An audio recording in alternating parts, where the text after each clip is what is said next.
Well, good afternoon. It's great to be back in beautiful Brampton. And I just love this community and the great people here.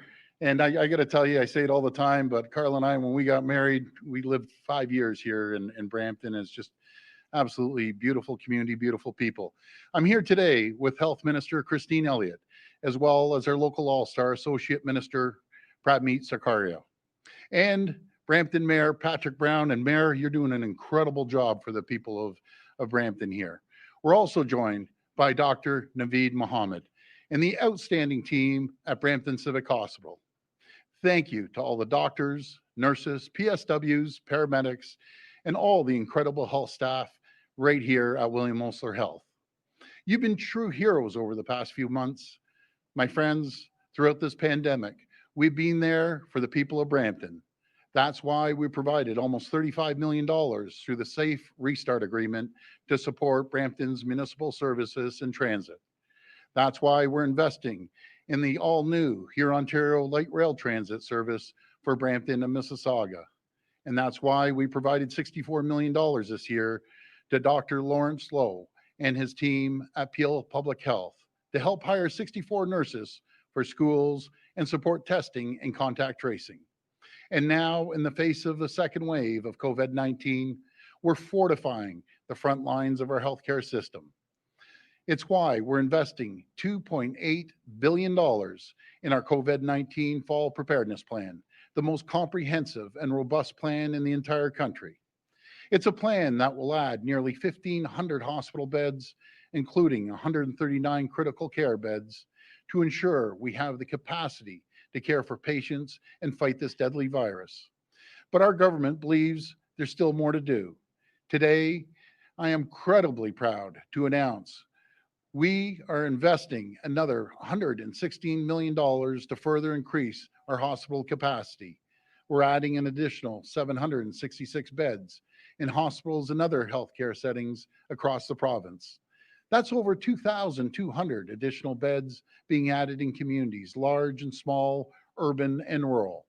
And Minister Elliott will announce in a moment that includes additional beds right here in Brampton. We have to be ready for anything.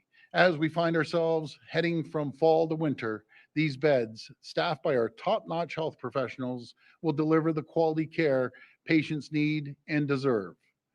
As we did during the first wave and during the summer, we're continuing to build surge capacity. We've allowed hospitals to construct temporary facilities on site to prepare for any scenario.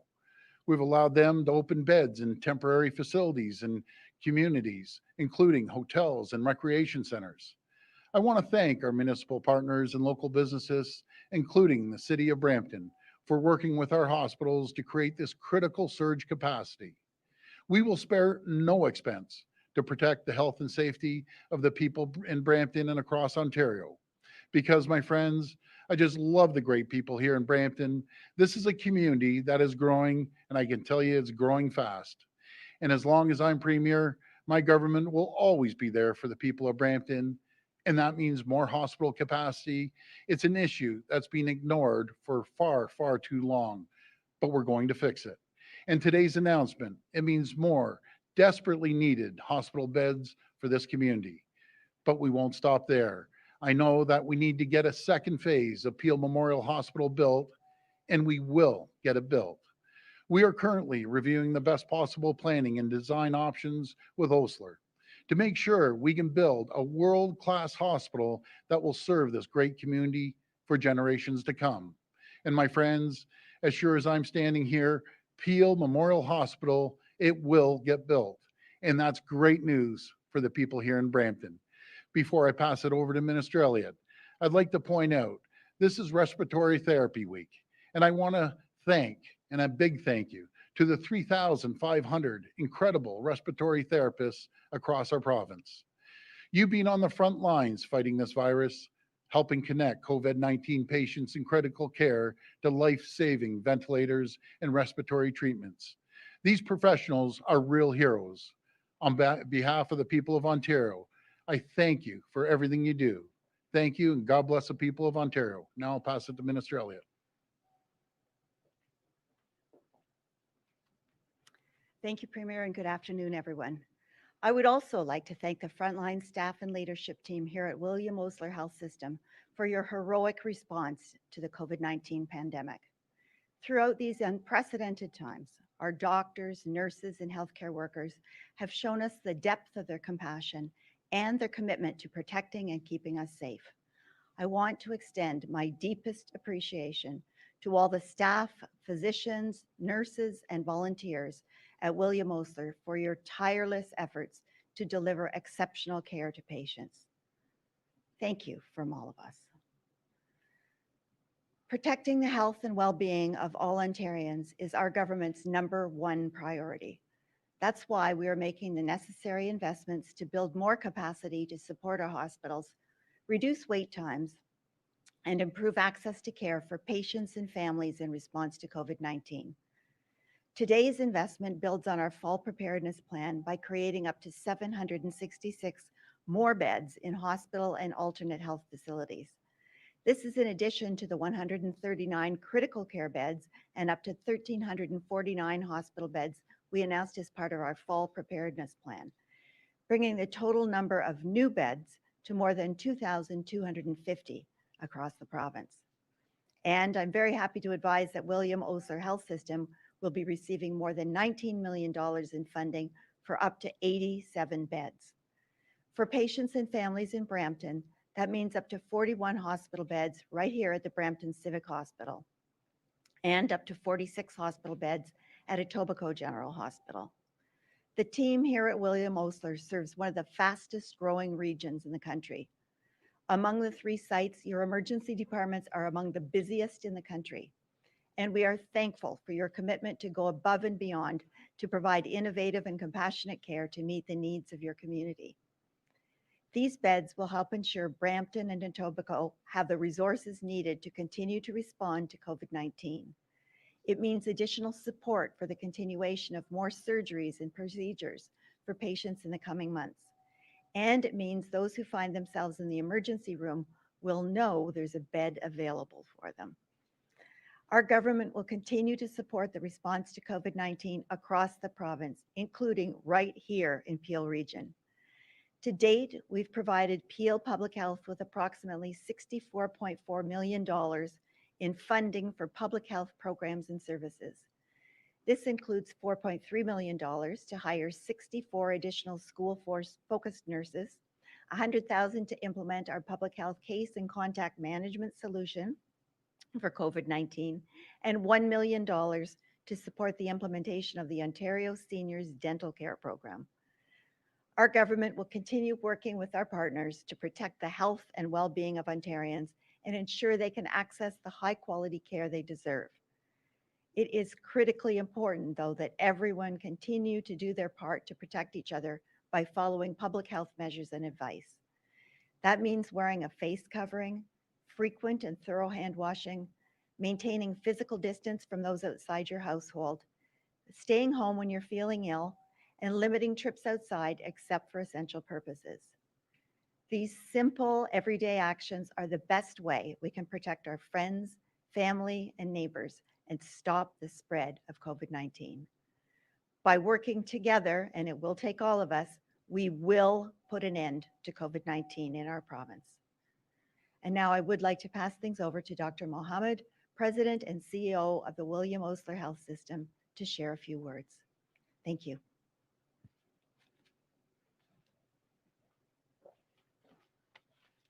Thank you. My name is Dr. Naveed Mohammed, and I'm President and CEO of William Osler Health System. It is a tremendous honor to welcome Premier Ford, Deputy Premier Elliott, Minister Sarkaria, and Mayor Patrick Brown to Brampton Civic Hospital today, and to receive news of this critical investment in Ontario hospitals. The addition of 87 beds across Osler's acute care hospitals, Brampton Civic and Etobicoke General, will have significant positive impact for our patients and the communities we serve. I want to personally thank the Premier and the Minister of Health for making this a priority and for getting it done. This announcement could not come at a more critical time. I also want to thank you both for working so tirelessly on behalf of the people of this province. It has been an incredibly challenging time, and you both have done so much. I also want to thank Minister Sarkaria and Mayor Brown for their tireless advocacy on our behalf. We thank you, and your community thanks you.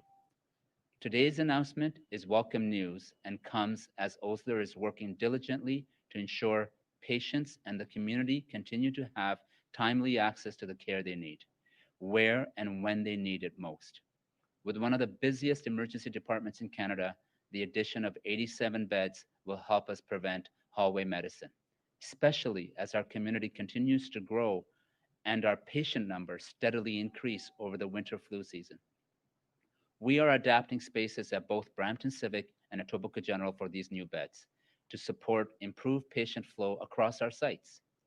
Given we had more COVID-19 patients in our hospitals than any other hospital corporation in the province during the first wave, this investment also helps us to ensure we can continue to provide high quality, compassionate care for those who need us, especially as we continue to grapple with this pandemic in the coming months. Thank you once again for this investment in Osler and in Ontario hospitals. We are grateful for this support. Thank you.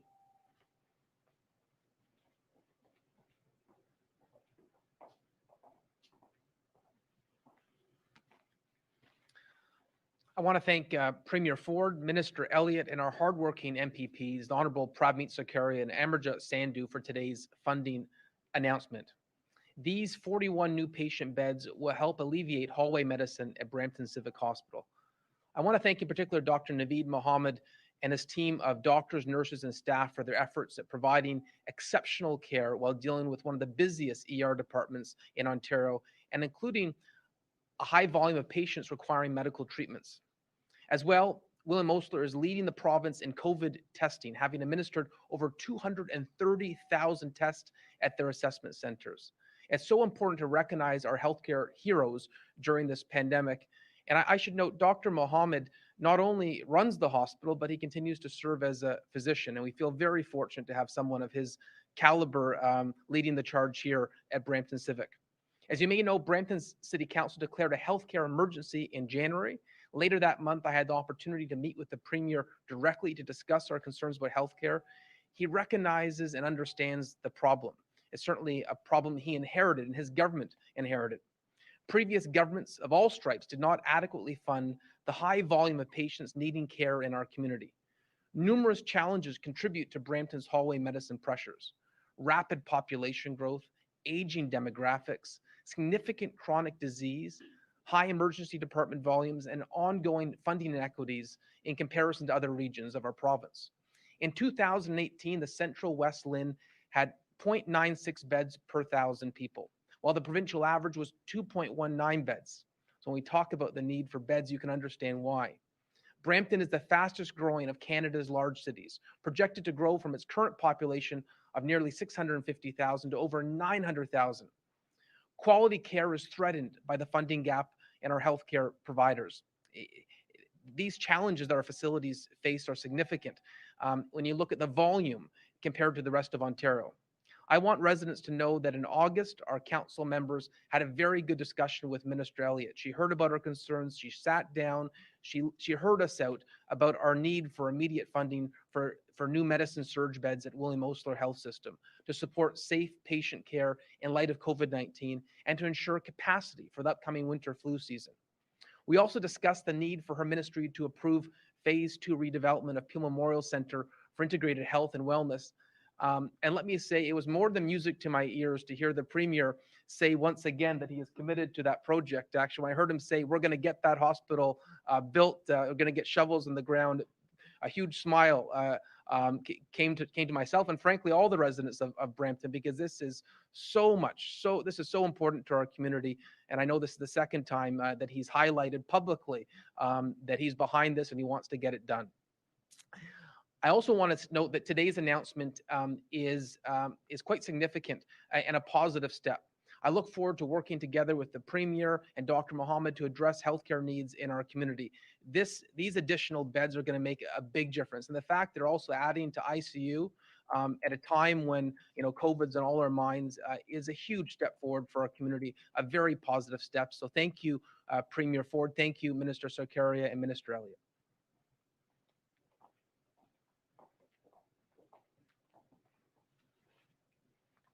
Thank you very much, Mayor Brown, Dr. Mohammed, Minister Elliott, and a very special thank you to Premier Doug Ford for supporting the people of Brampton throughout this pandemic and for his commitment to this region after numerous governments have failed to address the high needs of one of the fastest growing regions in all of Canada. You've been a champion for hardworking families and the thousands of job creators who have sacrificed so much to bring opportunity to Ontario. And throughout this pandemic, you've been clear that protecting people's health will always come first. That's why I'm so encouraged by today's announcement for Brampton. COVID-19 has presented challenges unlike anything our community has ever faced. But our government's investment in Brampton through the fall preparedness plan and our commitment to phase two will ensure that we have the tools to meet these challenges.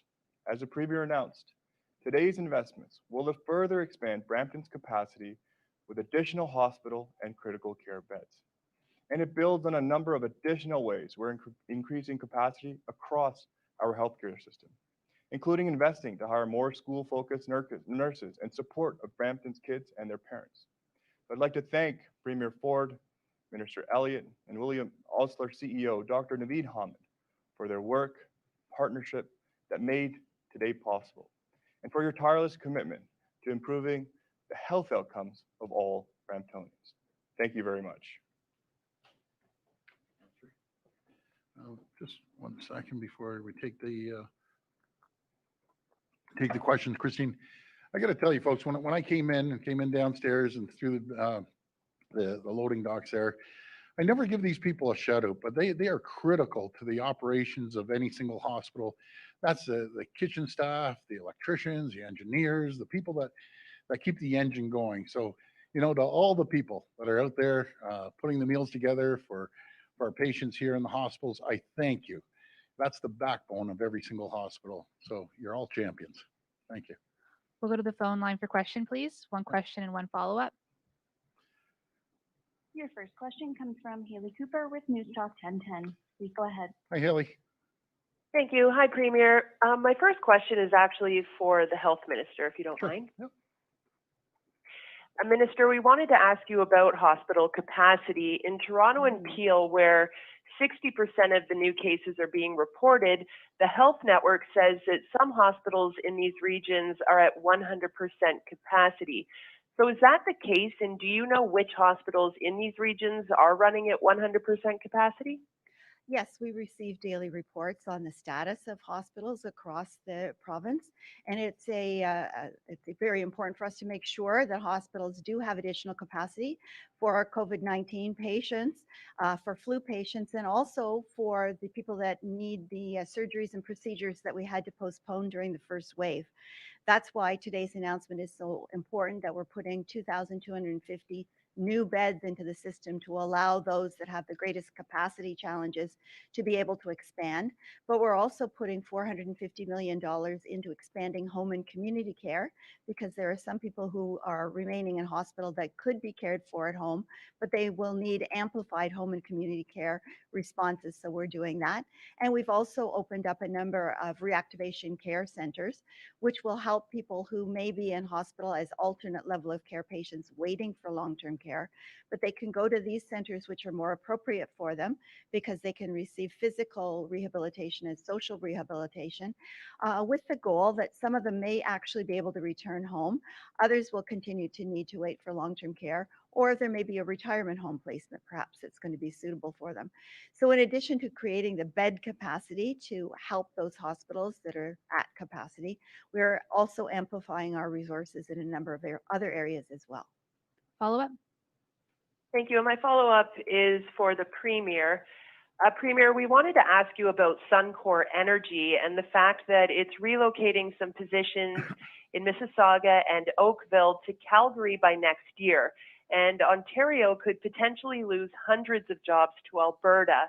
So how do you feel about this? And did you have a chance to talk with the heads of Suncor to try and persuade them to reconsider? I have not had an opportunity to talk to the people at Suncor, but I will speak to them. The good news is we're seeing a lot of jobs coming from Alberta and other regions around the world into Ontario. And Roche is a perfect example. We competed against 13 countries around the world, and they chose Ontario. They chose Mississauga to open up and create 500 new great paying jobs and expand their facilities here. So I'll make a point of reaching out to Suncor and trying to convince them, expand your operations here, opposed to anywhere else in the world. It's the best place anywhere in the world to work and live and invest, right here in Ontario. Next question. Your next question comes from Isaac Cowan with The Pointer. Please go ahead.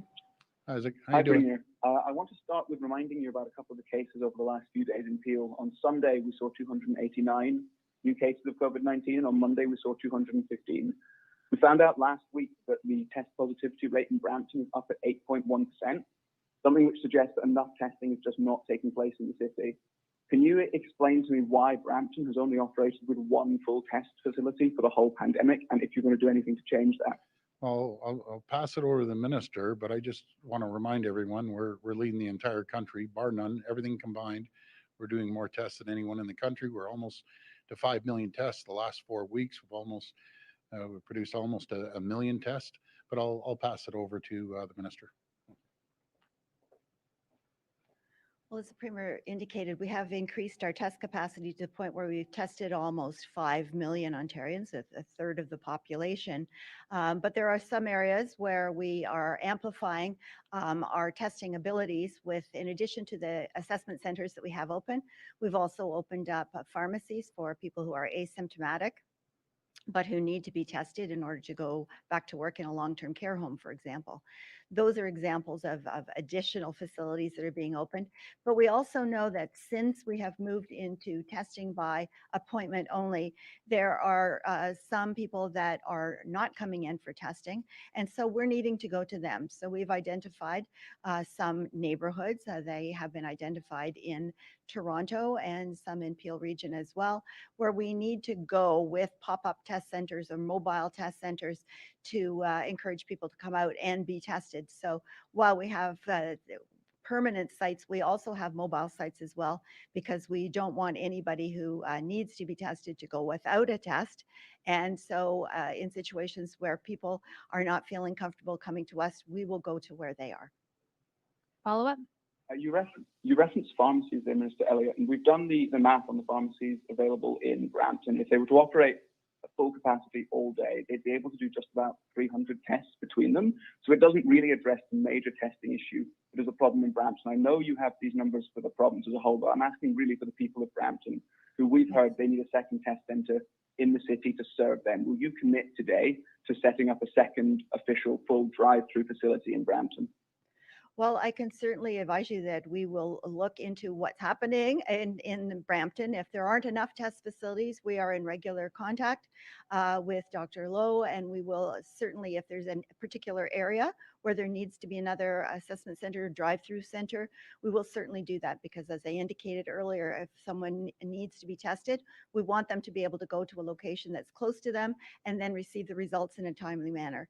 But in addition to that, we're also looking at many of the new tests that are coming on the market as well, point of care tests and so on. There are some that have to be approved yet by Health Canada, but some of the Abbott tests that are coming on the market, we will be receiving the first shipment, and we're deciding where to put them, because though they might not be, some of them, completely as accurate as the nasopharyngeal testing that we're doing, they're still very useful in other locations. So I can certainly commit to you that we will look at the centers in Brampton, and if more are needed, we will certainly set them up.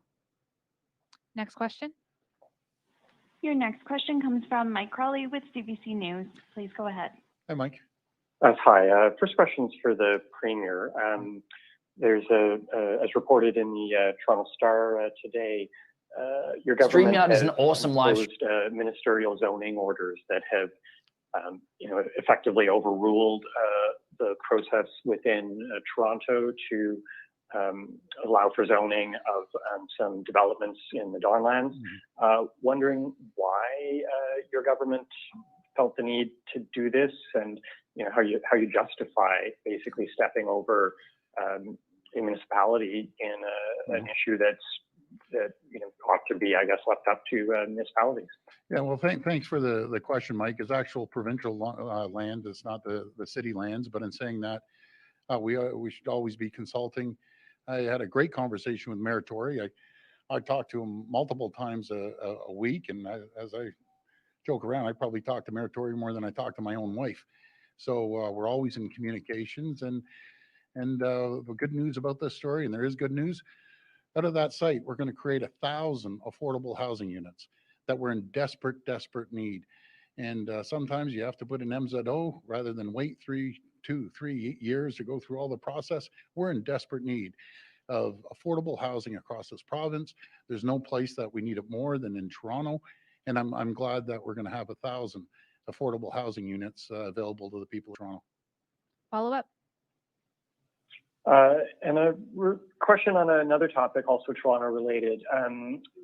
CBC News published an investigation today into disciplinary decisions within the Toronto Police Force over the last 10 years. And, even though there were officers in this that were disciplined for criminal convictions, assault, impaired driving, nearly all of those officers kept their jobs after the disciplinary process. So there's some concern that it's the Police Services Act, the provincial legislation, that is not giving the police force enough leeway to discipline these officers after they've been convicted. Would you support changes to that act? Well, I would. Can you explain, why you wouldn't? Well, Mike, first of all, I'd have to look into exactly what happened, and I think they have a great board over there. I know Mayor Tory sits on the police board, and if there's recommendations from the police board and it involves the province, we're always open to looking at it and working again collaboratively with the city and the police board, and along with the police association as well. Next question. Your next question comes from Graham Richardson with CTV Ottawa. Please go ahead. Hi, Graham. Hi, Premier. I have a general question about different approaches between you and your friend Jason Kenney, and I'm not trying to. The pandemic's a complicated thing. Do you have any thoughts on what Alberta is doing versus what Ontario is doing? In that Alberta, of course, is seeing a surge, but their businesses are still open, and it's a different approach. Have you talked to him about that? What do you say about that? Well, first of all, I think the world of Jason Kenney is doing a great job out in Alberta. We're taking a little more cautious approach. We're probably 4 times the size of Alberta, a very large population here, a little different than Alberta. But I always like looking around the world and taking the best ideas from everywhere, no matter if it's in Alberta or other regions in the world. And we have to learn what works and what doesn't work. What I do like out in Alberta, and I talked to the Deputy Prime Minister on Sunday about this, is Calgary Airport. I'm a strong believer of, I've been saying it right from the get-go, that if people want to reduce the weight that they have to isolate for 14 days, let's see what happens in Calgary and Alberta when they get tested. And if it works, let's adopt it here in Toronto. Follow up. And more specifically here in Ontario, where I am in Ottawa and where you are in Brampton and areas around Toronto, it's happening again in long-term care. The deaths are going up again. There are outbreaks all over the place. And again, I appreciate this is a complicated issue with an aging system. Sometimes you still have 4 people to a room. But this terrible thing does seem unique to Quebec and Ontario in terms of the numbers and how hard nursing homes and retirement homes are being hit by COVID. Is it too late to do anything now? Like, what happened here between first and second wave, if anything? Well, it's never too late, but the best person to answer that is the Minister of Health. Thank you.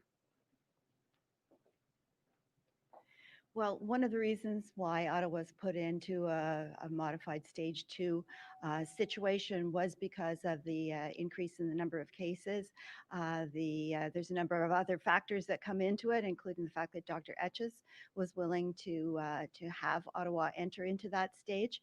But one of the concerns is that there's a number of links to some areas that are causing concern, but there's no real huge epidemiological link, so no known cause, which means that we have to follow more stringent public health measures.